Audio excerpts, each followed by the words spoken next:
Good morning student. जैसा कि अभी हम लोग न्यू चैप्टर कंटिन्यू है अकाउंटिंग रेशियो। इसमें अभी तक हम लोग अकाउंटिंग रेशियो का परिचय सीखे। अकाउंटिंग रेशियो मूलतः है क्या, अकाउंटिंग रेशियो का क्या क्या टूल्स है, मेजरिंग टूल्स क्या क्या है। इसको चार मेजरिंग टूल्स के हिसाब से चार खंड में खंडित किया गया था। Liquidity ratio, solvency ratio, activity ratio और प्रॉफिटेबिलिटी रेशियो। चारों का फीचर्स हम लोग देख चुके हैं। जल्दी से फास्ट वे में उसको रिकॉल करते हैं। लास्ट वीडियो में हम लोग उसको कर चुके हैं। लिक्विडिटी रेशियो करंट लायबिलिटीज का पेइंग कैपेसिटी बताता है। सॉल्वेंसी रेशियो फिक्स लायबिलिटीज का पेइंग कैपेसिटी बताता है। और एक्टिविटी रेशियो, जिसको एक और नाम से जाना जाता है परफॉर्मेंस रेशियो, वो एसेट्स का प्रॉपर यूटिलाइजेशन हो रहा है या नहीं फिक्स एसेट्स का, और एसेट्स का परफॉर्मेंस कैसा है वो बताता है एक्टिविटी रेशियो। और फाइनली प्रॉफिटेबिलिटी रेशियो, सारे आइटम्स जो ट्रेडिंग पीएल का है उसका प्रॉफिट्स पर क्या इंपैक्ट पड़ रहा है परसेंटेज में उसको व्यक्त किया जाता है उसके थ्रू।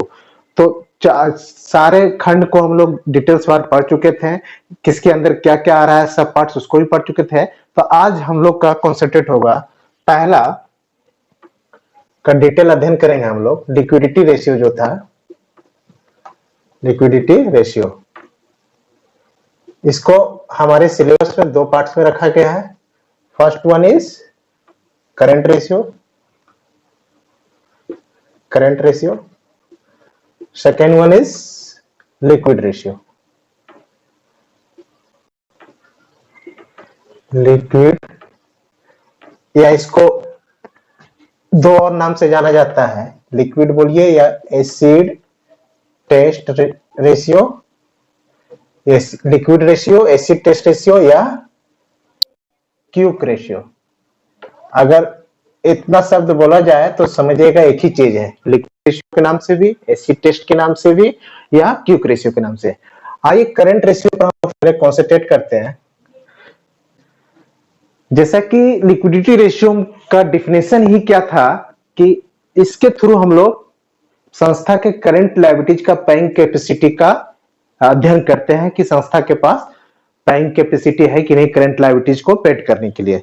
तो एक एलिमेंट्स तो करंट लायबिलिटी निश्चित रूप से रहेगा, चाहे करंट रेशियो पर जाइए चाहे लिक्विड रेशियो पर जाइए, या क्यूक रेशियो या एसिड टेस्ट रेशियो, जिस नाम से बोलिए। मतलब रेशियो में जनरली हम लोग लास्ट क्लास में पढ़े थे, दो टूल्स चाहिए कंपैरिजन के लिए, एक न्यूमरेटर के रूप में एक डिनोमिनेटर के रूप में। तो एक टूल्स तो हमारा इसके नाम से ही क्लियर है, या करंट रेशियो हो या क्यूक रेशियो हो। तो एक टूल्स क्या है कि करंट लायबिलिटीज का पेइंग कैपेसिटी से पता चलता है, तो करंट लायबिलिटीज तो रहेगा ही, इसमें भी करंट लायबिलिटीज रहना है, करंट लायबिलिटी क्लियर है, इसमें भी आपका करंट लायबिलिटीज रहना है। देखिए कितना सरल है, आपको याद रखने का जरूरत नहीं है, क्योंकि इसे करंट लायबिलिटीज का पेइंग कैपेसिटी का मेजरमेंट होता है, तो करंट लायबिलिटीज दोनों में कॉमन हो गया।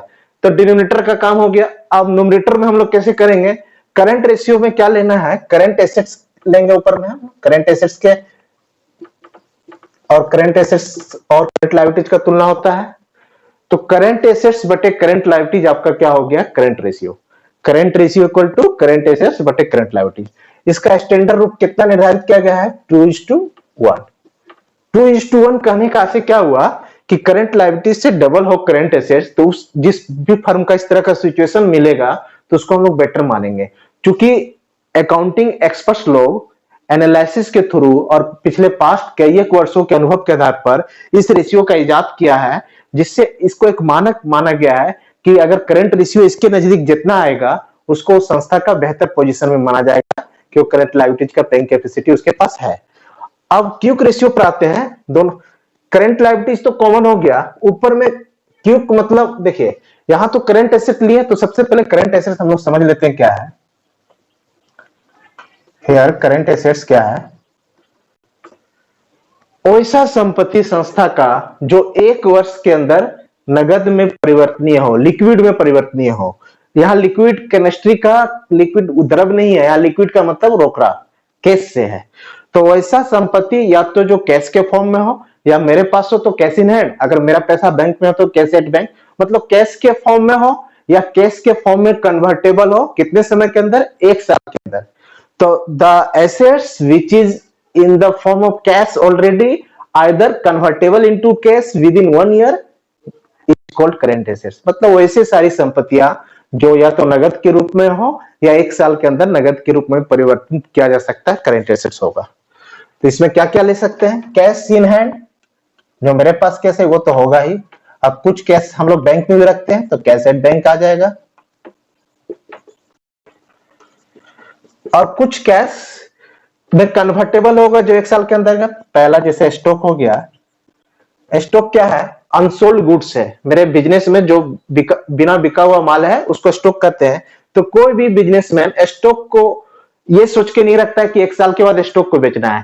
तो एक क्रमशः एक सीक्वेंस बना रहता है, चेन बना रहता है, 2 महीना 3 महीना के अंदर स्टॉक निकला जाता है, नया स्टॉक आता है और पुराना स्टॉक सेल होते रहता है। एक चक्र बना रहता है, लिफो फिफो मेथड जैसा भी हम लोग पढ़े थे पहले भी। मगर स्टॉक का एज्यूम्पशन क्या रहता है कि 1 साल तक जनरली कैरी नहीं होगा, इसको हम लोग बेच देंगे। मतलब ये 1 साल के अंदर ये कैश में कन्वर्ट होने वाला एसेट्स है। सेम वे में बेचेंगे तो डेटर्स बनेगा, डेटर्स बनेगा और क्या बनेगा? बिल्स रिसीवेबल बनेगा, बिल्स रिसीवेबल भी बनेगा। डेटर्स बिल्स रिसीवेबल क्या हो गया? जिसको उधार बेचते हैं उसको डेटर्स बोलते हैं। तो किसी को भी बिजनेसमैन उधार ये सोच के कभी नहीं बेचता है कि वो 1 साल के बाद पैसा देगा। अरे मैक्सिमम 1 महीना 2 महीना या 3 महीना। और वो डेटर जिस पर हमको भरोसा ना हो, जिसके ऊपर बिल्स नोट करते हैं, तो डेटर ही तो कन्वर्ट हो जाता है बिल्स रिसीवेबल में। तो दोनों एक तरह से डेटर रिसीवेबल का ही रूप है। तो ये सब 1-2 महीना 3 महीना हार्डली केस में पैसा आ जाता है, तो बिल्स रिसीवेबल। कुछ और बच जा रहा है कि जो करंट एसेट्स में आ सकता है आपका प्रीपेड या एडवांस एक्सपेंसेस। प्रीपेड एक्सपेंसेस मतलब ऐसा खर्चा जो हम एडवांस के रूप में कर दिए। सपोज अगर अभी दिसंबर का मंथ है तो हम जनवरी फरवरी जो नेक्स्ट ईयर होगा, या सपोज इधर से सुनिए, सितंबर का मंथ है, अक्टूबर नवंबर का रेंट अभी ही हम दुकान का शॉप का रेंट दे दें तो मेरे लिए एडवांस खर्चा है।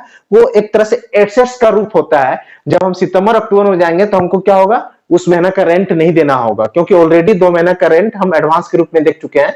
तो उस महीना में कैश तो हमको नहीं मिलेगा, मगर उस महीना का रेंट के रूप में कैश हमको बच जाएगा, सेव्स होगा। तो एक तरह से वो कन्वर्टेबल इनटू कैश हम लोग कर सकते हैं। तो एक तरह से प्रीपेड एक्सपेंसेस भी आपका करंट एसेट्स के पास है। तो ऑलमोस्ट इतना ही आइटम्स हम लोग को बुक्स में आगे पीछे करके, जरूरी नहीं है कि सारा आइटम एक सम्स में मिल जाए। कुछ इसमें आधा, कुछ 1, कुछ 2, किसी में 3, इस तरह का आइटम, इसी से करंट एसेट्स आपका बनेगा। पहचानने का फीचर्स क्या है?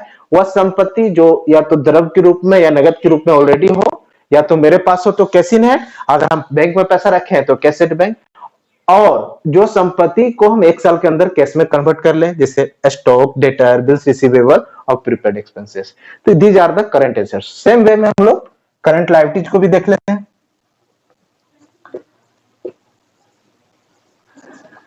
करंट लायबिलिटीज क्या है? संस्था का वह दायित्व जो 1 साल के अंतर्गत पे हो, भुगतान योग हो। मतलब ऐसा था जिसको 1 साल के अंदर भुगतान कर देना है। क्या कहलाता है? Current liabilities.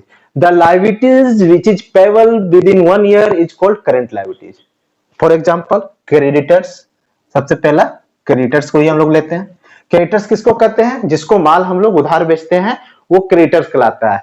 तो किसी भी व्यक्ति को माल हम लोग ये सोच के बेचते हैं कि 1 महीना 2 महीना या 3 महीना के अंदर हमको पैसा रिटर्न कर देगा। अगर वो 1 साल से ज्यादा समय के लिए अगर पैसा रखने लगे क्रेडिटर्स, तो बिजनेस ही नहीं चलेगा। इसलिए क्रेडिटर्स एक हो गया। क्रेडिटर्स का एक और रूप है बिल्स पेबल। जिस प्रकार डेटर्स का बिल्स रिसीवेबल था, उसी प्रकार क्रेडिटर्स का भी बिल्स पेबल। क्रेडिटर्स ही बिल्स पेबल बन जाता है। ऐसा ग्राहक जिस पर हमको भरोसा ना हो और उधार मांग रहा है, तो उस पर हम लोग क्या करते हैं? नहीं, एक प्रोमिस, एक नोट्स लिखेंगे और साइन करके देगा, तो क्रेडिटर्स ही बिल्स पेबल में कन्वर्ट हो जाता है। जनरली 2 या 3 महीने के अंदर इस सबसे पैसा आ जाता है। कुछ होगा, सपोज शॉर्ट टर्म लोन हो सकता है, शॉर्ट टर्म लोन्स।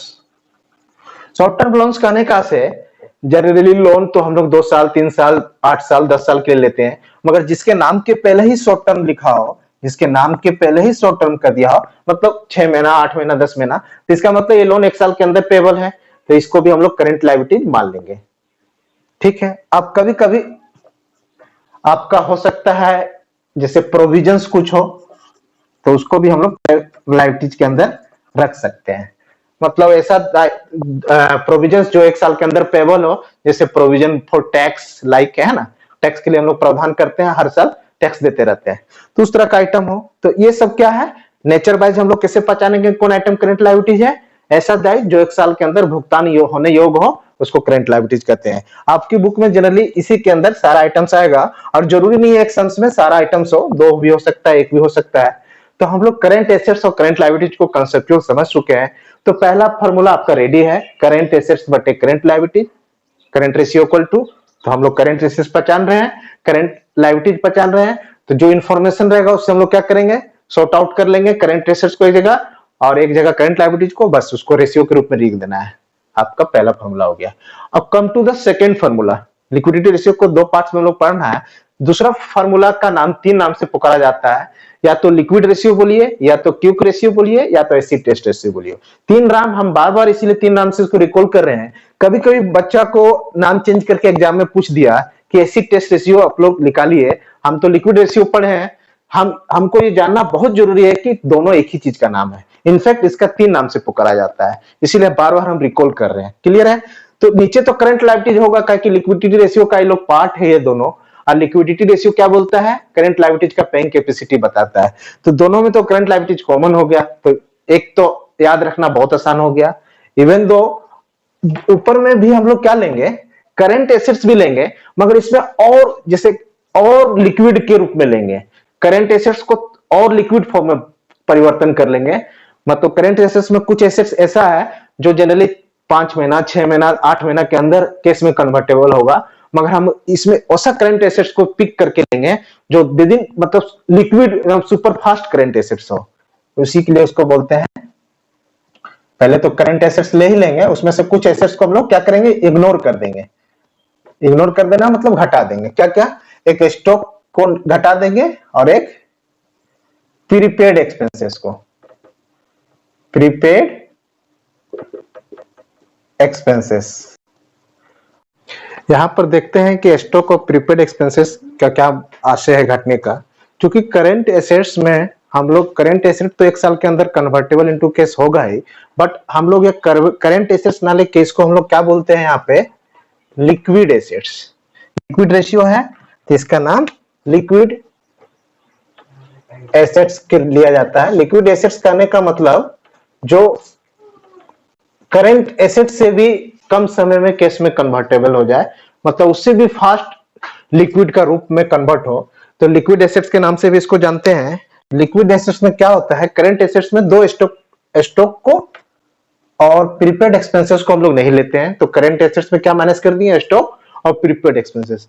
और इसको ना लेने का आशय यही है कि स्टॉक थोड़ा सा हो सकता है 5 महीना 6 महीना के बाद बिके, तो इजिली एकदम फास्ट रूप में वो कन्वर्टेबल इनटू कैश नहीं होता है।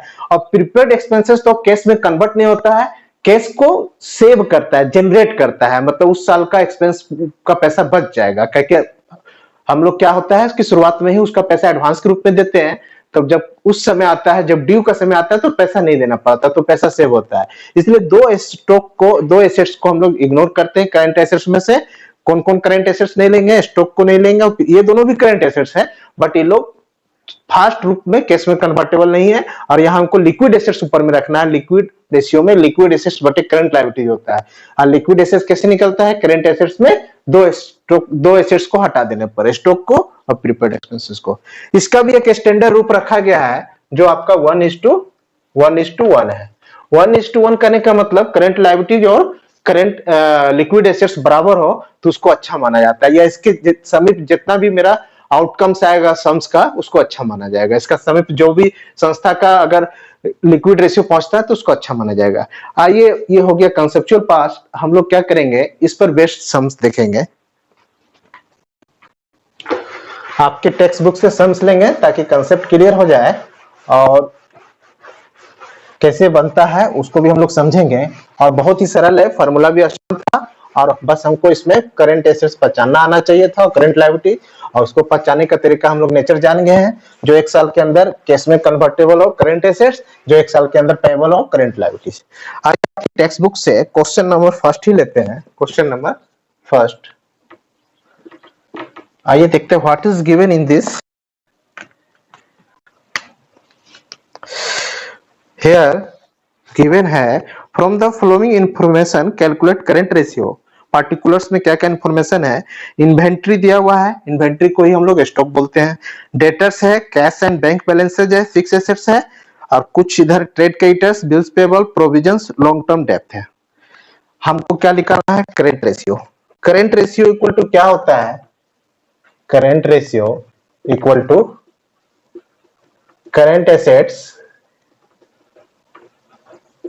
एसेट्स बटे करेंट लायबिलिटी। ये तो हम लोग जान ही रहे हैं, और इसका स्टैंडर्ड रूप भी हम लोग जानते हैं 2:1 है। अब यहां पर हमको क्या सॉर्ट आउट करना है? करेंट एसेट्स सीए निकालना है और करेंट लायबिलिटी निकालना है। तो करेंट एसेट्स में क्या क्या आएगा? सो देखिए, इन्वेंट्री आएगा, स्टॉक, प्लस डेटर्स आएगा,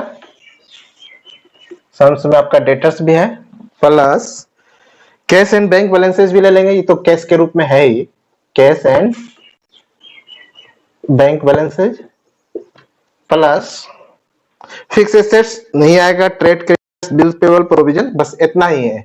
तो सारा का वैल्यू पुट कर लीजिए। इन्वेंट्री आपका 12,000 गिवन है, डेटर्स गिवन है 8,000, नेक्स्ट आपका कैश एंड बैंक बैलेंस 2,500 है। सारा को जोड़ने के बाद 22,500 आ गया। करंट एसेट्स हम लोग निकाल चुके हैं। अब करंट लायबिलिटी सीएल, जिसको शॉर्ट फॉर्म में बोलते हैं, यहाँ पर करंट लायबिलिटी का आइटम्स है, ट्रेड क्रेडिटर्स है, पहला ट्रेड क्रेडिटर्स, एक पेबल, बिल्स पेबल, क्रेडिट के बाद बिल्स पेबल, ये भी करंट लायबिलिटीज है। नेक्स्ट आप प्रोविजंस भी करंट लायबिलिटीज ही है। फिर लॉन्ग टर्म डेप्थ, ये फिक्स लायबिलिटीज है, तो इसको हम लोग छोड़ देंगे। यहाँ ट्रेड क्रेडिटर्स का वैल्यू पुट कीजिए 4,000, बिल्स पेबल 3,000, नेक्स्ट आपका प्रोविजंस है 3,000।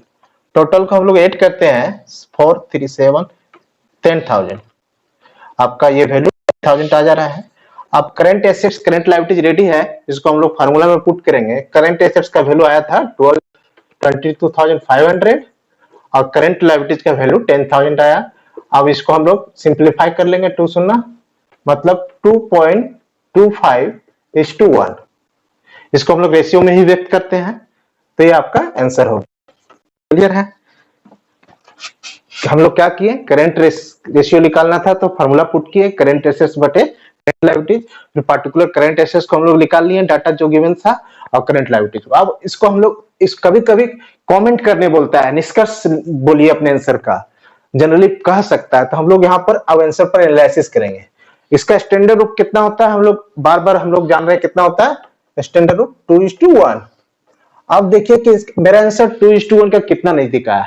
यहाँ पर आया 2.25:1, तो ऑलमोस्ट समीप है, तो इसको अच्छा माना जाएगा। हम लोग कमेंट करेंगे it is nearest to standard form, अतः इट इज गुड, मतलब माना जाएगा कि संस्था करंट लायबिलिटीज का पेइंग कैपेसिटी रख रहा है।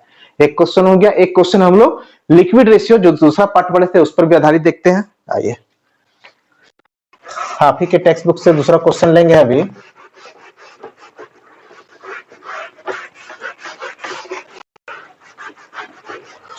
लिक्विड रेशियो का क्वेश्चन आपका है, नेक्स्ट क्वेश्चन ही लिक्विड रेशियो बेस्ड है। क्वेश्चन नंबर 2 here देखते, what is given in this question, from the following information calculate quick ratio. इसको और नाम से बोला जा सकता था, एसिड टेस्ट रेशियो भी या लिक्विड रेशियो भी। इंफॉर्मेशन है, करंट एसेट्स दिया हुआ है, इन्वेंट्री दिया हुआ है, करंट लायबिलिटीज दिया हुआ है, प्रीपेड एक्सपेंसेस दिया हुआ है। हमको करंट एसेट्स निकालना नहीं है, यहाँ पर करंट एसेट्स गिवन है। तो सबसे पहले हम लोग लिक्विड रेशियो ही बोला है ना, किस नाम से? क्विक रेशियो के नाम से बोला है, तो वही लिखेंगे। Quick ratio equal to, formula क्या होता है? लिक्विड एसेट्स, या हम लोग उसको कैसे बोलते हैं? करंट एसेट्स में दो एसेट्स को हम लोग घटाते हैं, क्या क्या? स्टॉक और प्रीपेड एक्सपेंसेस। प्रीपेड एक्सपेंसेस नीचे तो करंट लायबिलिटीज कॉमन ही रहता है, करंट लायबिलिटीज। इसका स्टैंडर्ड रूप कितना था हम लोग पढ़े थे अभी तुरंत, 1:1। अब आइए यहाँ पर क्या क्या हमको दिया हुआ है, डाटा को पुट करते हैं। करंट एसेट्स का वैल्यू गिवन है 4 लाख, तो करंट एसेट्स की जगह 4 लाख लिख दिए। नेक्स्ट आपका इन्वेंट्री, जिसका स्टॉक ही बोला जाता है, वो भी गिवन है 80,000, उसका वैल्यू पुट कर दिए। प्रीपेड एक्सपेंसेस भी नीचे गिवन है 20,000, जरूरी नहीं है कि एक क्वेश्चन में हो सकता है खाली स्टॉक दे प्रीपेड एक्सपेंसेस नहीं दे, तो उस समय हम लोग प्रीपेड एक्सपेंसेस को शून्य मान के बना लेंगे। क्लियर है? अब करंट लायबिलिटी से डिवाइड करना है, करंट लायबिलिटी आल्सो गिवन 2,40,000। ये आपका सारा इंफॉर्मेशन आ गया। अब हम लोग इसको बस सिंप्लीफाई करेंगे। 1 लाख घट गया 3 लाख बटे 2,40,000। इसको हम सिंपलेस्ट रूप में लिख लेंगे। 4 शून्य कैंसिल, 30 है और 24 है, 6 25 30, 6 चौक 24, मतलब 4 से भागा देना 5 को, 1.25:1।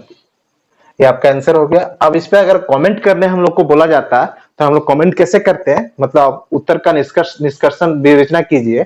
तो इसका स्टैंडर्ड रूप कितना होता है क्विक रेशियो का? 1:1। अब इससे हम लोग तुलना करते हैं अपने आउटकम्स का। मेरा आउटकम कितना है? 1.25:1, तो ऑलमोस्ट 1 के समीप ही है। तो लिखेंगे it is nearest to your standard form और इट इज गुड, इसको अच्छा माना जाएगा।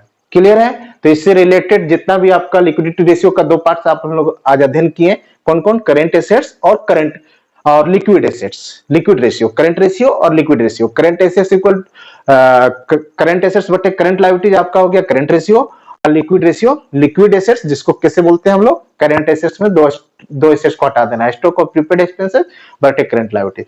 तो ये दोनों रेशियो को आज हम लोग कवर कर चुके हैं। इससे रिलेटेड आप लोग सम्स करेंगे। Thank you.